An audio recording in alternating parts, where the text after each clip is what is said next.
Aqui pode comer. Aqui pode comer em casa. Por enquanto ainda pode comer em casa. No futuro, em breve, também não vai poder mais. Vou falar para vocês um pouco sobre a África depois da Antiguidade. A África durante a Idade Média, durante a Idade Moderna. O que está acontecendo naquele continente?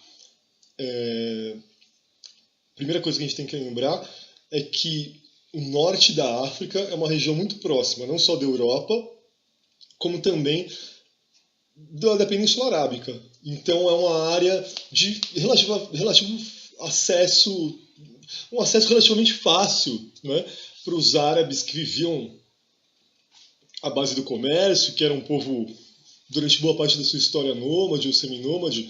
Então, um dos focos, um dos interesses comerciais dos árabes reside ali no norte da África.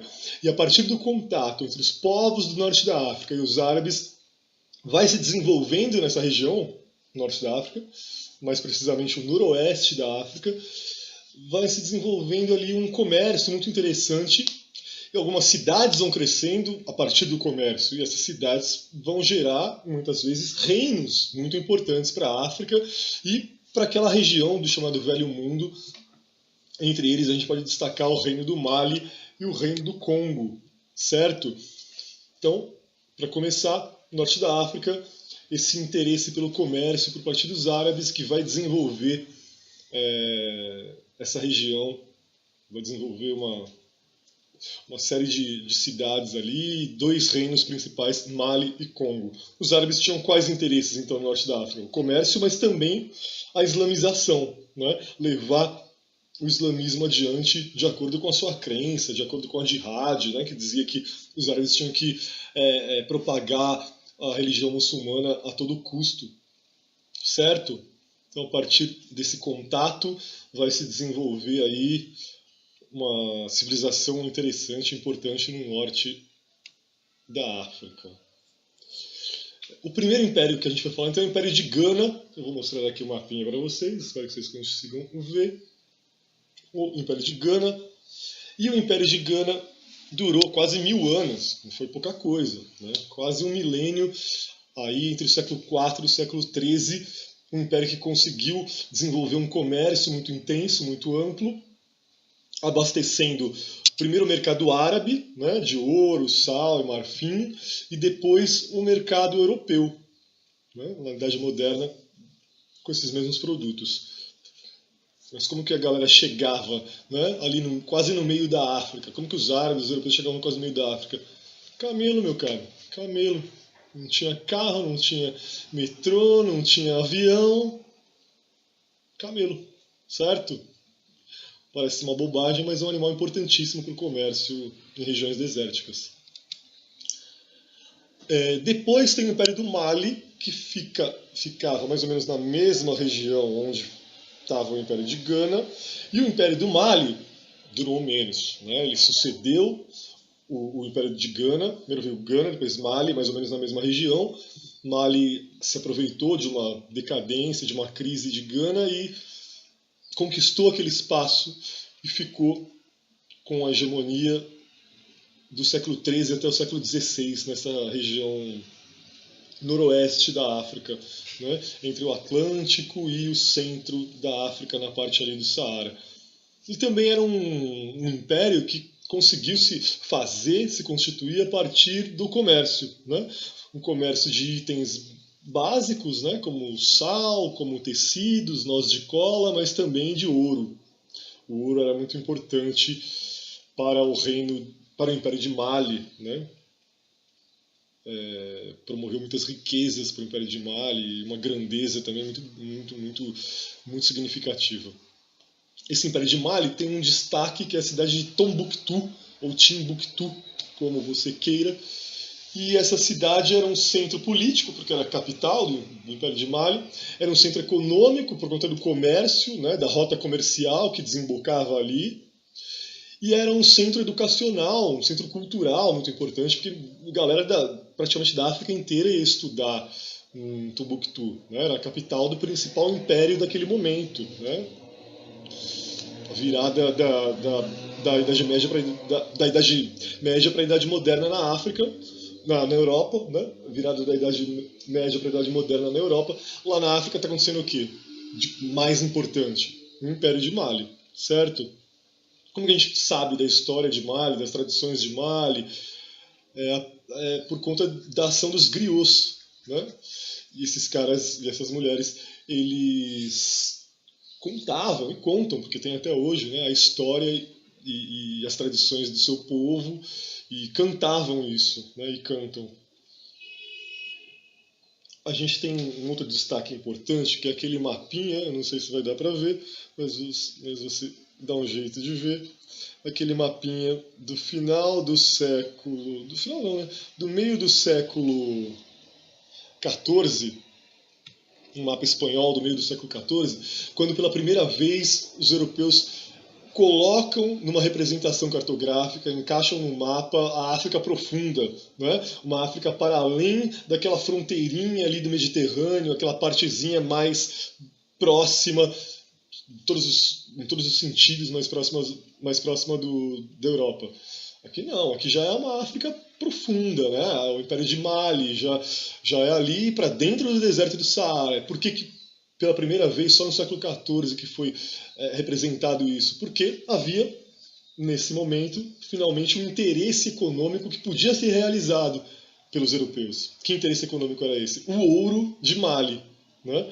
Aí nesse mapa a gente vê o Mansa Musa, que é o rei Musa, né? Que está sentadinho aqui com ouro na mão. E aí tem um europeu colando de camelo, para quê? Para negociar o ouro com o Mansa Musa. O europeu falou, vende aí para mim, tio, esse ouro. Fala, vendo, mas quanto? Ah, troco por uma coxinha. Não, uma coxinha é pouco, eu quero duas. Ah, uma coxinha e um chiclete. Suave então. Então os europeus iam negociar o ouro do Império de Mali e por isso tinha esse interesse, né, na África naquele momento, certo? Já aí no final da Idade Média, no final da Baixa Idade Média Europeia, certo?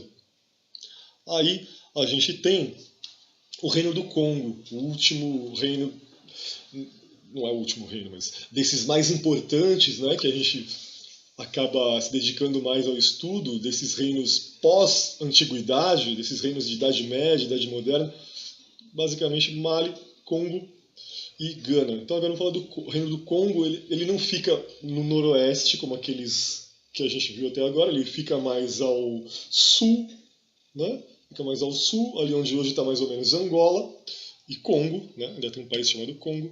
E esse Reino do Congo, ele também foi incorporado na lógica europeia para o comércio, né? Um comércio de sal, de cobre, mas um comércio principalmente de escravos, né? E aí a África passa a ter um papel triste e importantíssimo para a história, que é o de abastecer a colonização europeia da América com mão de obra escrava. Então, os africanos saem, né, milhões deles, não todos, obviamente, mas cerca de 12 milhões e meio de africanos saíram da África, né, e vieram para a América. E essa história começou lá no Congo, né? Começou lá no Congo com os portugueses negociando mão de obra humana, né, mercadoria humana, né, gente, o mercado de gente, o tráfico negreiro, o tráfico de escravos. Esse fenômeno, né, de passagem obrigatória, né, de milhões e milhões de pessoas da África para a América é conhecido como diáspora africana, que durou do século XVI até o século XIX, né, a chamada escravidão moderna. E essa dispersão dos africanos da África pela América teve uma série de impactos, né? Impactos na vida dos africanos, impactos na vida dos europeus, que ganharam muito com isso, né? Ganharam duplamente com isso. O tráfico negreiro, ou melhor, o escravismo era um negócio duplamente rentável para os europeus. o escravismo era duplamente rentável para os europeus. Primeiro, porque os europeus ganhavam com o comércio, com o tráfico de escravos. Segundo, que os europeus ganhavam com a produção, com o trabalho desses escravos aqui na América, seja o trabalho na agricultura ou na extração de metais preciosos.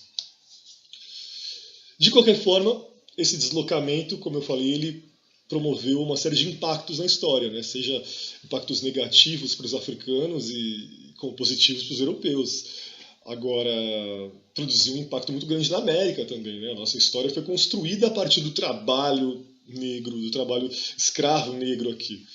Mas o mais imediato impacto desse fenômeno histórico, desse processo todo, foi o seguinte: muitos grupos africanos, sabendo que estavam prestes a se tornarem escravos e serem vendidos para europeus, virem para a América, eles fugiam, né? Eles tentavam fugir dessa condição de escravidão, ainda na África, tentavam escapar desse aprisionamento, escapar dessas guerras que iriam aprisioná-los, e aí eles iam para lugares onde eles julgavam que eles estavam mais resguardados, mais protegidos.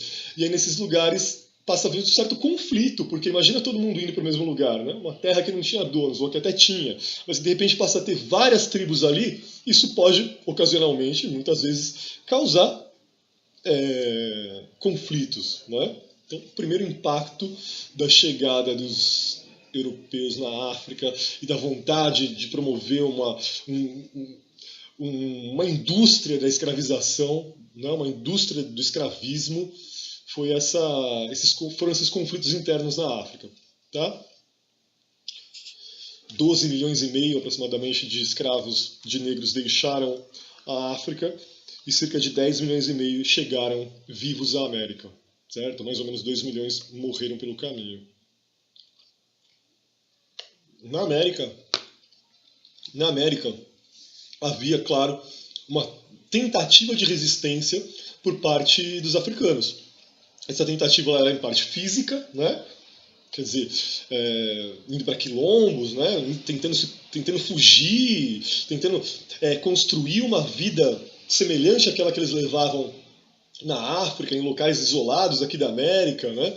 Mas isso era difícil, nem todo mundo conseguia. O que todo mundo tentava, em alguma medida conseguia, era uma resistência cultural.